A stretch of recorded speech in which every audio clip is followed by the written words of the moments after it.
What is going on today, guys? Tomcat here, and today we are back in GTA 5 taking a look at the cars in the Christmas update. Now, in this episode, we're going to be taking a look at the Jester race car. Now, we haven't actually looked at any of these race spec cars yet. We've only looked at the Slam Van, which is basically they took the tow truck version of it and turned it into a show truck, basically. And so we're going to take out the Jester race car in this video, and we're going to see what it can do in its stock form. We're also going to see if there's anything we can do to it in the shop. I'm not sure if it'll be, like, anything at all, or maybe it'll be just everything that you could do to it in the first place. So, again, like I said, we'll take it in the shop and see what we can do with it, as well as just drive it around a bit and see what it's like. Now, let's see if the hell? Oh, now that was the that was the e-brake. Let's see if the interior view is any different. Not really. I mean, there's really not that much to speak of that's different. Let's see about the performance. It's pretty quick. It feels faster than the stock version, that's for sure. I mean, it would be faster than the stock version anyway, but still, it feels quick. Now, let's take it into that garage, or Los Santos Customs, and see if there's anything we can do to it. Now, I'm not sure. Maybe there's nothing you can do to these cars, like I said. We're going to find out either way. And then we're going to take this thing for a little drive and see what we think of it. Now, let's see. Repair vehicle. And, wow, okay. So you can still pretty much upgrade everything. Okay. Oh, wow. Oh, yeah, we're going to build a full-on race car here.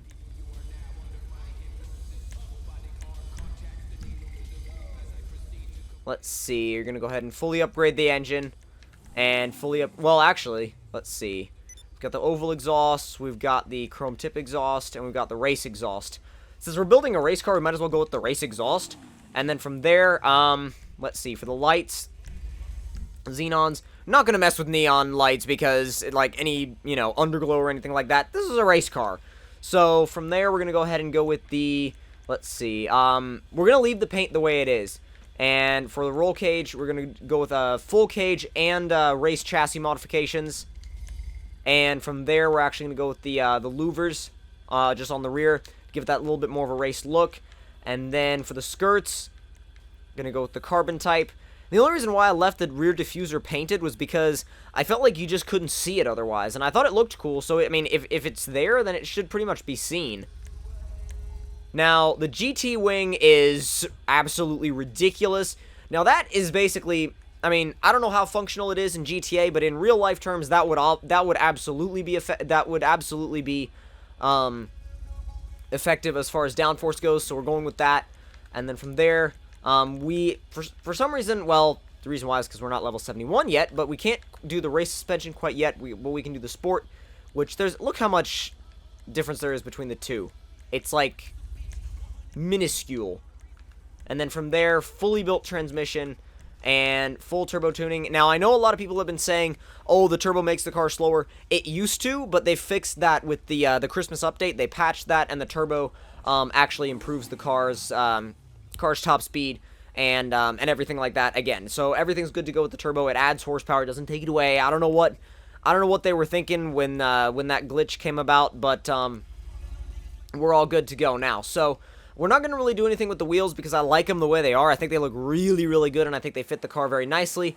And like I said, the turbos are beneficial now. They actually go back to adding horsepower instead of doing some weird thing where they took it away. I don't know what the hell was going on with that glitch, but now this thing looks sweet. It is a full competition car, fully built competition car, and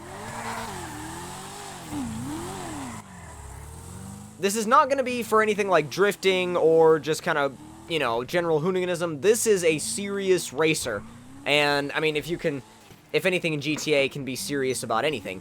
But this is about as serious as you're going to get in GTA, one of the most not serious games out there, obviously. So, obviously, the thing is, it's a little bit twitchy, but once you get used to the handling characteristics, well, the thing is, in order to even get used to them, I need a better road with nowhere near this amount of traffic.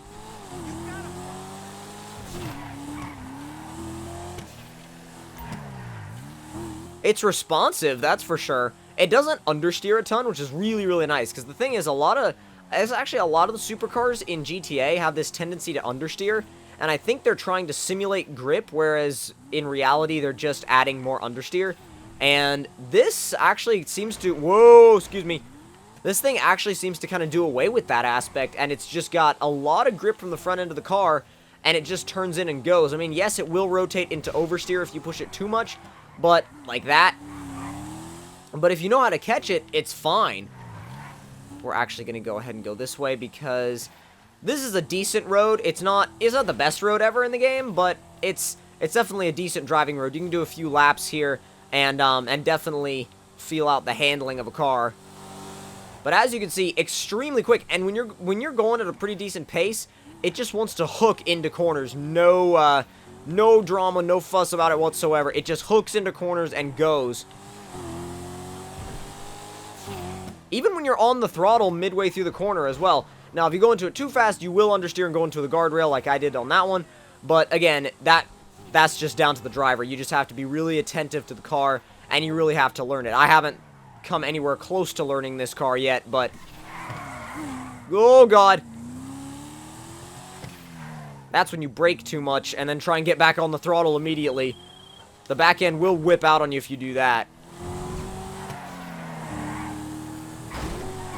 Whoa, whoa, whoa, whoa. Okay. Avoiding traffic is probably one of the best ways to actually get familiar with how a car handles in GTA, because you're having to make all these last-minute maneuvers. I was gonna go down there, but then I was like, oh, never mind, that's dirt. Let's switch to first person.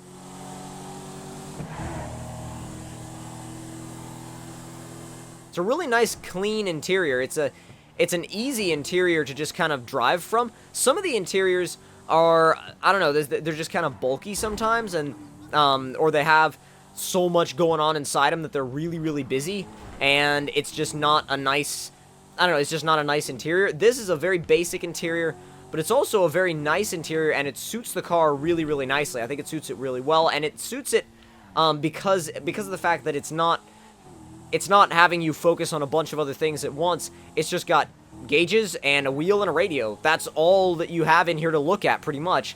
And if you're wanting something that's very easy to see out of and very easy to drive from the interior view, this car is awesome for that.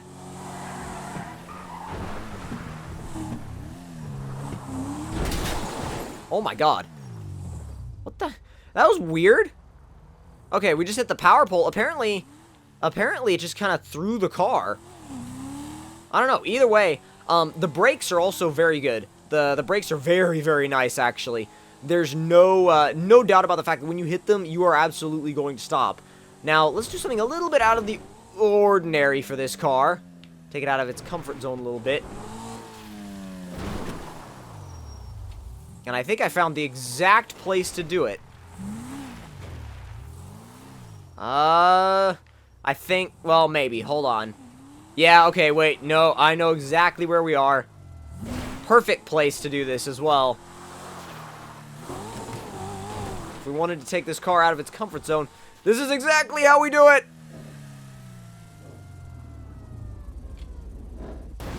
You know, it's actually surprisingly controllable in the air. That's the weird thing about it, is it's very controllable in midair. Maybe it's because of all the aero. I don't know, but this is one of the most controllable cars in midair for some reason. I mean, I remember the last time I took the adder off that jump, it was flying all over the place. The thing was so hard to keep straight in the air. And as you can see, this thing, just even from that jump, I was going at these, like, weird, crazy angles. It's very easy to maintain it in the air. Let's try that again.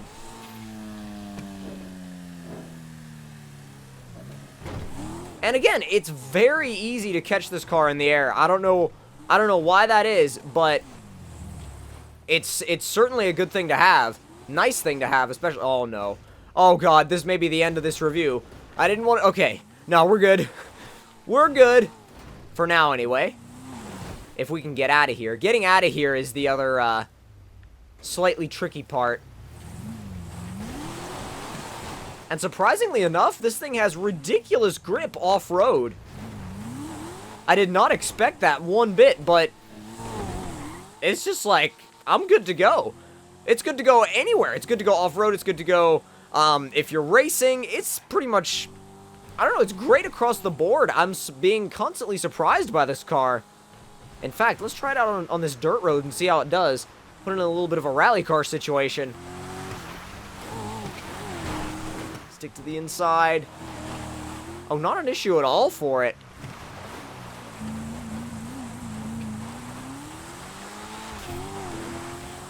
Sticks to very, very easily. Actually, really nothing to worry about on any surface type, especially, well, the only thing is if you understeer and go wide like you did in, or like I did in that corner back there, I mean, then yeah, it's not going to work out for you. But most of the time, if you are on top of it, it's a very responsive car. I can definitely see this one being used a ton online, just because of the fact of how effective it is. And yeah, that's what happens when you misjudge, even slightly misjudge a corner. But then it turns into an off-roader again, so, and it doesn't matter because this thing is pretty much good to go anywhere. So you're all good, really, no matter where you take it.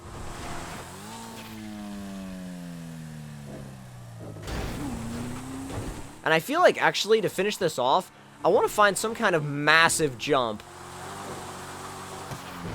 Or at least attempt to find some kind of massive jump. To get somewhat of a, I don't know, somewhat of a challenge to land it on all 4 tires. I may have found something. Maybe. I don't know, we may have found something.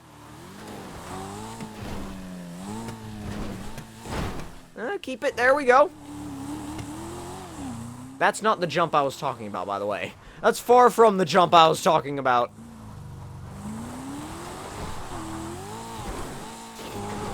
This looks like it might work. Maybe? No, not really. That was easy. That was way too easy to land. It just keeps spinning. And it's so easy. It's such an easy car to catch.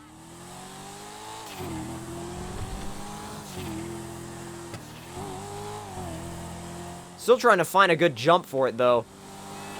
And a tricky jump. Something that'll send it off at some weird angle. This might work. I mean, we landed directly on its side. So, I mean, I can't deny that that wasn't a all 4 tires landing. But, geez, that grade is crazy. And it just said, I'm just going to climb it. This is so much more of an off-roader than I even, like, ever imagined it would be. I imagined the second I took it off-road that it would be terrible, but it's the exact opposite of that. See if we can whip the back end back around and then head back down the mountain. And this is just one of those cars where the more you drive it, the easier it is to drive. It's not super technical. I mean, it looks like it would be, but it's not super technical at all. And I think the biggest thing with it now is the fact that it's so good at taking these jumps just makes me want to take it off more jumps. I'm just like, I want to find jumps, I want to find difficult jumps, and I want to find jumps that are going to be extremely challenging. And I think I've thought of one. Not this one, but one coming up.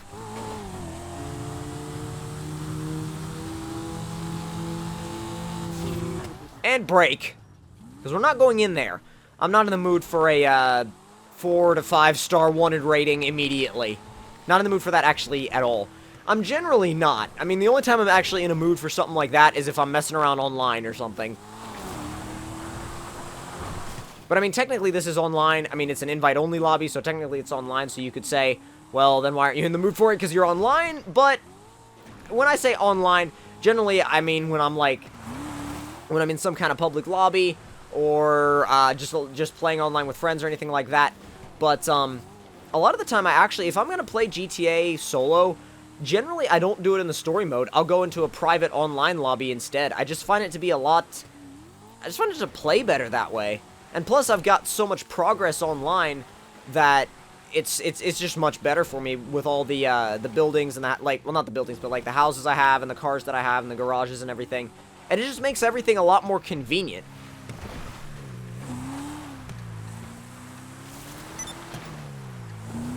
Now. Oh, yes.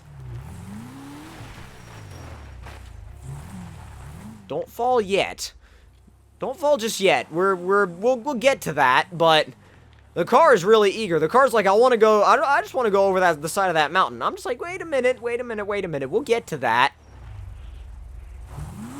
Let's go right, I don't know, here.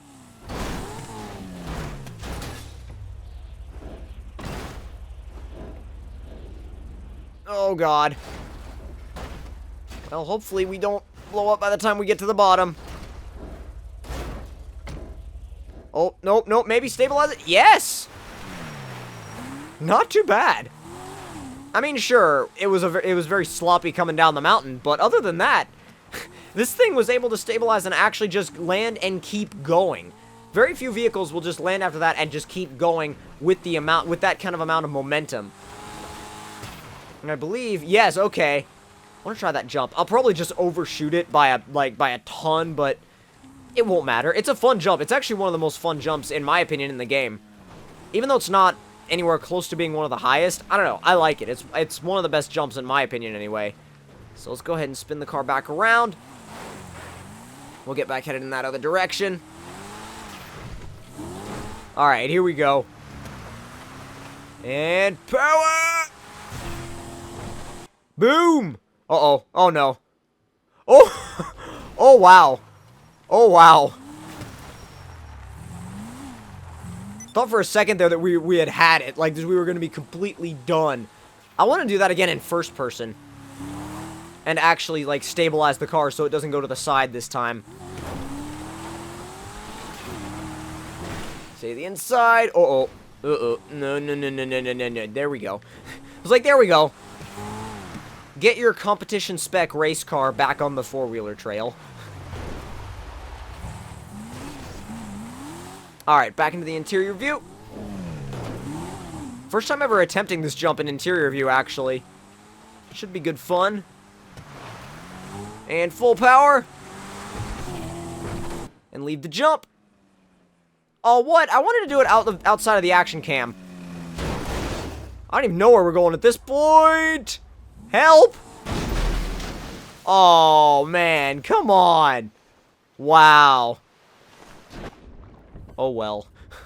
Oh, well. Jeez, that sucked. I mean, it was great up until our race car ended up, well, it was fine when it was on the four-wheeler trail, it was fine on the road, it was fine on the mountains, and then it just kind of ended up in the river. Yeah, so if you guys enjoyed that review that ended somewhat tragically, then don't forget to leave me a like, tell me in the comment section down below what you guys thought of it, and if you're new to my channel, don't forget to subscribe for more, and I will see you guys in the next one. Talk to you guys later.